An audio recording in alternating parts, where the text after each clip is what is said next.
Can you do FUE, FUT, body hair for mega session? It's important that the first criteria for any hair transplant will be donor density if you look for bigger session.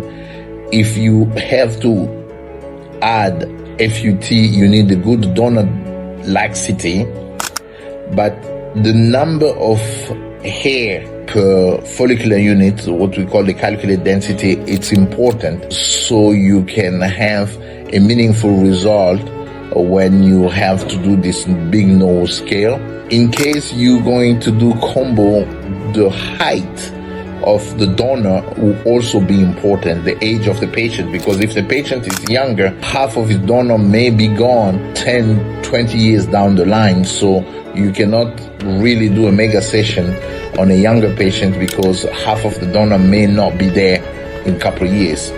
The degree of boldness also, because the bigger the boldness, the greater the number of grafts that you're gonna need.